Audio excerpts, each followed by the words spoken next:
Hey guys, I'm Kerry, and today I would like to share with you a little bit more about my story. And the reason for doing that is that I would really like and hope that it would inspire others out there to just push on, never give up, and to find that grit and determination that is needed in this world to succeed. So my name is Kerry Jameson. I am a very lucky mum of three. I have twins that are now 7 and Jasper, who is 9. And I launched my brand Kerry Kit in 2014 when I decided that there was a need for a bag that could do everything, a bag that would help take you all the way through motherhood and beyond, and be there for you when you really needed it, when you needed to be organised, when you needed to look on point, look stylish, and also something that would make you feel better about yourself and help you keep your identity when you kind of tend to lose it sometimes when you're a mum.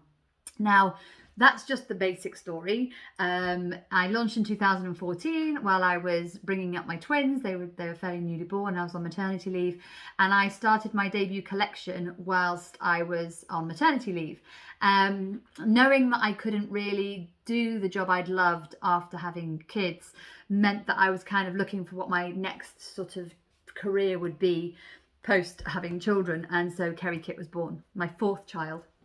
Now, throughout this period, what I'm going to share with you now was kind of a bit more of what was going on in the background, the bits that I never really shared before. And it's quite interesting to realise that when I tried to find a picture of me whilst the bad things were going on, and I had crutches, I can't actually find a photo of me at all. I think the fact that I was, it just shows that I was kind of ashamed to be classed as disabled. I was always trying to portray myself in the most perfect light that I could and show everybody that I could do everything, when actually inside I was crumbling really and failing on quite a few levels. So my story is that when I was had the twins, I have hypermobility. I have my joints are quite mobile, and both pregnancies caused probably a little bit more pressure on my hips, especially the twins, than a normal pregnancy would have done. And the end result was that I needed to have a hip replacement at 43. So a bit of a shock, wasn't really expecting to get that news. They did an arthroscopy first, which was my first operation, but the end result was that I needed to have my hip replaced. So I went in actually fairly confident. My father was a surgeon, and I just thought, yeah, that'll be fine. I was saying to my children, because I'd really enjoyed running and horse riding and eventing and all these other things so far in my life. And I can remember saying to my eldest Jasper, who was nearly 5 at the time, don't worry, it's going to be fine. You know, once this is done, mummy's going to be able to run with you, and we're going to learn how to ride a bike together. It's all going to be perfect. And the hip replacement went really well. Everything was fine. But I had actually broken my femur when I was 11 from horse riding. So my left leg was an inch shorter than my right. And they were going to re-break it actually when I was 18, but decided that my body had adapted enough that they decided that they weren't going to do that. So one of the things I said was that you cannot make the right leg any longer because my body just can't cope. And unfortunately they did. So when I went for my 2-week checkup and I was like this, and I was thinking I could wear a heel on one side and the other side is completely flat, they basically re-looked at the x-ray, and I can remember going back into the room after my stitches were taken out, and it was a very grave experience because the room just felt awful, and they told me that I was going to have a full hip replacement again. Obviously it was really upsetting at the time. I broke down in tears and was just really upset that the one thing I'd asked not to go wrong went wrong. So I was also very angry about the whole situation. So I had the second replacement done, and immediately I could tell something was wrong. I was in immense pain. I couldn't walk very well. And it got worse and worse and worse, basically. And in the end, I asked for the papers from the doctor because I was being advised that this was negligent and that I would be able to get some compensation. So as soon as I asked for the papers, the surgeon I was dealing with stopped working with me. He said he couldn't talk to me anymore. And then I was completely isolated in this situation where I had nowhere to turn. I couldn't go to the surgeon who'd made the mistake because he wouldn't talk to me anymore. I had no idea who else to talk to, and I was in crippling pain with 3 young children and trying to grow a business. So it was really quite a challenging time for me at that point. And I could see as well that as my health deteriorated, so did my business. I just didn't have the strength to really carry on. And I was trying to go to shows. I was trying to I was going to places like Shanghai with my mum and hobbling along. And I got to the point where I'd have to work out how many steps it would take to get from the train to the outside of the station, because I couldn't walk that far. I couldn't walk for more than a minute really without being in really, really crippling pain. So I then went in search of a second opinion, and I went to see a doctor, another surgeon, and he said, his words were, I suggest you get another stick and have 2, because you'll never walk unaided again. Like, not all hip replacements work, and you need to just accept that this is your life. And that was that. And I literally just sat in the chair and thought, oh my God, what am I going to do now? Like this, I've been so active. I've loved horse riding. I've got 3 young children. I'm trying to build a business. And you've basically just told me that I am disabled and will be disabled forever. So it was incredibly hard to hear that information.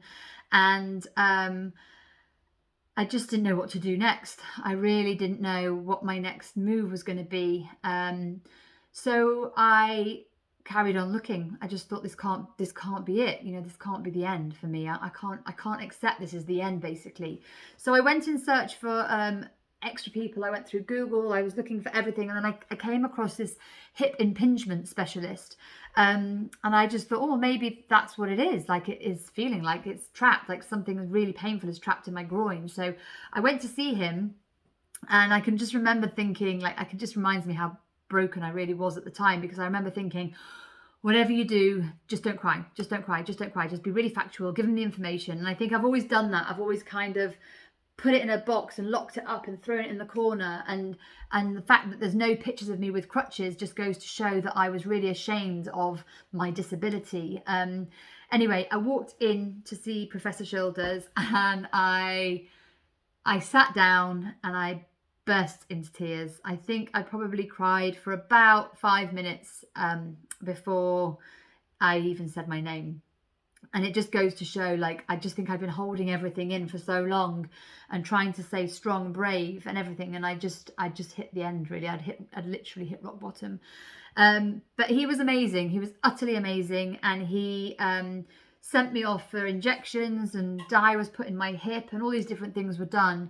And eventually the conclusion was made that the hip replacement had been done okay. Another surgeon told me I would never run again, and I needed to really look after my second hip, because most people get their second hip replacement in their 70s and their 80s, and I was 43, I think. So to be told that again is really quite distressing, especially when you're a new mum and you've got young kids running around. And the fact that they never saw me run, and I'd said to my son, don't worry, when I've had my hip replacement, I used to love running around the countryside. I said, we'll go running together, as you get bigger, we'll run together. So there was all these dreams and aspirations of what I was expecting to do with my kids, which had just basically been taken away from me. Like, in an instant, that was it. That life was done. I'd never ride a horse again.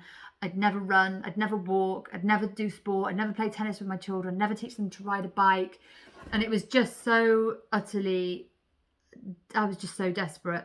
So to have somebody that then told me that they think they knew what the problem was and that there was an opportunity to fix it, was amazing. Yeah, it was amazing. It did take a while for me to trust in him to have the operation, because this would have been my 4th operation on my hip. But in the end, I decided to put my faith in him, and I had another operation. I had an adductor release on my inner groin, which took another 6 to 8 weeks of recovery. But as soon as that had happened, I noticed a really big difference in my pain and in my ability to walk. Now, by this point, I hadn't used my right leg correctly for 4 years. So all the muscle dystrophy and neural pathways to my body and my hip and my joints and my my glutes were totally and utterly misaligned. So I had to go through a lot of work and physio to train my body to react the right way again, which is an ongoing journey. It's still something that I'm trying to get now. Like, it will go on for the rest of my life. If I don't do my exercises every day, then after 3 days you can start to feel everything goes a little bit off. But what can happen is that when I do my exercises, I am able to walk unaided. I don't have a stick. I've not had a stick now for 2 years, and it gets better. I have recently been able to run. I was in Portugal for a friend's wedding, and I was up really early in the morning, and I just suddenly thought, I think I can run just a few steps. I'm going to try it. And I did. I ran a few steps. I ran like 20 steps. And it was just the most amazing experience ever to achieve that. You know, I was told I would never do that again. It seemed to be completely impossible to me to be able to ever do that again. And now guys, not only have I been able to run for 2 minutes on the cross trainer, I have started to horse ride again. And I just can't believe I have not only been able to horse ride, I've jumped over a set of 5 fences on a massive, great big horse, and felt like I was 22 again. I mean, it's quite a big risk, because if I fall off, then it's like game over. And it's a long way to fall when they're that big. But it's happened. I've done it. And this kind of is the reason why I'm sharing my story. I've kept it under wraps for so many years. I've been so ashamed of being weak because of the hip, but actually now I'm looking at it in a completely different way, and I'm realizing how strong I am. Even when I wasn't strong, I had to be strong to carry on. I had to push through all of those negative things going on to get myself to where I am today. I had to face my own impossible and make it possible, you know, and I've done it. I've really done it. And the reason I'm sharing this with you is because I know we all have our impossibles. I know that we have all got our challenges. I'm no exception. I'm no special case. This isn't a pity party, by the way. I'm not telling you this because I want you all to feel sorry for me. That is the utter last thing that I want. I'm actually only telling you this because I feel it's time to share my story, because I would like it to inspire others. If you're having a shit time right now, if you're being told by people you can't do something, if you're trying to think about starting a business, if you're a new mum that's had a career change, if you've got all these things going on and all these different sort of emotions going through your body right now, and you may have your own physical challenges like I've had, just wanted to say, don't give up. Just don't give up. Don't give up on yourself. Don't give up on your dreams. You can achieve amazing things if you put your mind to it. I mean, I do lots of yoga now. I do a lot of meditation as well, to help me work through the anger and the resentment that I felt for so many years. I feel like I've made peace now with it, but it took an awfully long time. And just to end, one of the things that I'm really proud of is our new partnership with Smartworks. And the reason I'm proud of that is because it's kind of another way that I can help women, vulnerable women in particular, create and achieve something in their lives. So it's like that might be their impossible. They may have left an abusive home, and they have nothing, and they've got to go from nothing and build themselves back up again to being, you know, employed, financially free. And we can facilitate that by donating bags to them, and supporting them by talking about them now, which is why I'm doing it. So it's something I'm really, really excited about. So that's it, guys. It was just a bit of a different video today, just to give you a little bit of history about how Kerry Kit started, why Kerry Kit started, why we are where we are today, and what it is that we're trying to achieve for the future. So I hope you found that interesting. I'd love to hear any stories that you have of your own, anything that you can share. I'm just so humbled to be here, grateful to have been able to have the operations. I understand fully how privileged I am that I have been able to have these operations to get me to where I am today, and that's not available to everybody. But at the same time, you know, especially in the UK, we have got the NHS. You have to just fight and fight and fight and never ever give up.